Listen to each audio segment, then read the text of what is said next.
Welcome to Unit 16, where we're going to talk about transplants. Have you ever considered being an organ or tissue donor? Maybe after today you will consider it. Okay? Transplantation is the addition of a tissue from one location to another location. Each day, 17 Americans die awaiting transplantation. The first successful transplant was a kidney in 1954. The first unsuccessful transplant was in 1944, and it was a cornea. Most people on the organ donor registry are waiting for a kidney, then a liver, then a heart. 25% of patients needing a liver are children. Let's go ahead and start with a few terms. So an autograft is tissue transplanted within the same individual, so the recipient and donor are the same. So some examples of an autograft would be skin grafts and vein grafts. I actually had a tendon graft in my thumb, so I know all about autografts. And then some terms that you may be familiar with in addition to autograft would be autologous, autogenous, and autogenous. Autologous basically means when you're donating for yourself, like I always think of autologous blood donation when you're donating blood for yourself. Autocythinous would be from the same individual, like a lymphocyte donation to self. And then autogenous would be a self-produced or self-generated type of autograft. Okay, so these three terms all basically mean the same thing, but an autograft is basically tissue transplanted within the same individual. Syngraft is tissue transplanted between two genetically identical individuals. For example, transplants that happen between identical twins. Some examples of that could be kidney transplants or bone marrow transplants. Those are called syngrafts. Then we have our allografts, which are tissue transplanted between two non-identical individuals within the same species.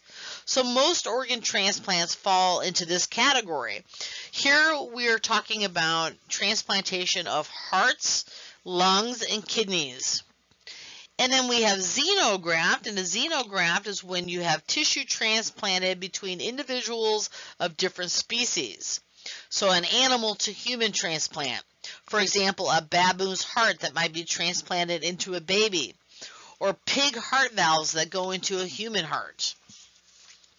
And then we have hemostatic grafts, which are graft tissue that serves as a structural support on which or through which the host tissue grows to reestablish the original structure. So, for example, a hemostatic graft could be a rib bone that is used to structurally support other grafts. Okay, so those are examples of autografts, syngrafts, allografts, xenografts, and hemostatic grafts. The major histocompatibility complex is a complex of tightly clustered genes located on chromosome number 6. All mammals have a chromosome that encodes major tissue antigens. We have genes that control our immune reactions, and some of these antigens are very potent, and these are termed major histocompatibility complex antigens. Okay? They are potent antigens that provoke an immune response. And the MHC encodes the HLA antigens, which are the molecular basis of T-cell discrimination of self and non-self. They are the most important antigens that may cause an immune response, second only to the ABO antigens. These antigens are important in influencing the genetic basis or survival or rejection of transplanted organs. So antigens that affect allografts would be, and again, allograft is a graft from a human to another human, would be the HLA antigens. They play a major role in acceptance or rejection of tissue in transplantation. The human leukocyte antigens can be broken down into the class 1 antigens or the class 2 antigens, and these are molecularly different from one another. The HLA A, B, and C antigens are named after where they appear on chromosome number 6. The class 2 antigens, HLA DR, DQ, and DP, are expressed on B cells, activated T cells, monocytes, and macrophages. The class 1 antigens are expressed on nucleated cells. There are many body parts that can be transplanted. The most common organ transplanted is the kidney.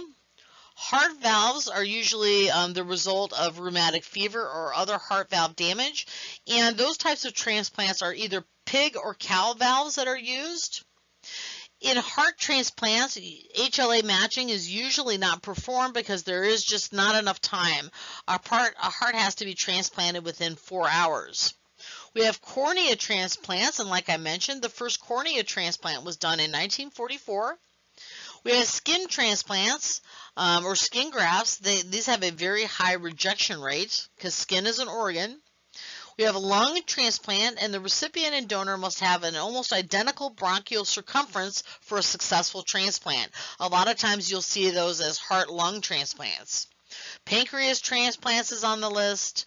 Bone transplants is on the list. Stem cells, of course, and liver. 50% of transplanted livers develop biliary leaks at some point. Now they're even doing face transplants, and whole head transplant was scheduled for 2017. There was a collaboration between China and Italy to do an entire head transplant. Okay? Let's talk a little bit about graft versus host disease. Okay? So graft versus host disease is when an immunocompetent person, okay, and their T cells are transfused from a donor to an immunodeficient person. Okay? The transfused T cells recognize the host antigens are foreign and react immunologically against them. Instead of the host rejecting the grafted tissue reacts immunologically to the host tissue, causing an inflammatory response. Sometimes graft versus host disease causes an uncontrollable type of cellular or tissue destruction that may lead to the death of the host. Now, if graft versus host disease is caught early, it can be treated with cyclosporin drugs or other steroids. Okay? In the case of T cells, if T cells are injected into the recipient, they recognize the host as foreign. The cells then reject the human. Sometimes this happens when a family member donates to another family member. That's called a direct donation in blood banking.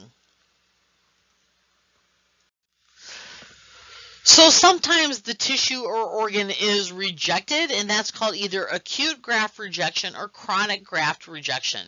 Okay? An acute graft rejection develops in days to weeks after transplantation. Usually you will see evidence of inflammation. Our patients will have a low-grade fever, malaise, weight gain, and if it's a kidney transplant, they're going to have an abrupt increase in creatinine and BUN levels. Now, this is treatable with cyclosporins and steroids. Okay? In the case of a chronic graft rejection, this developed months to years after transplantation.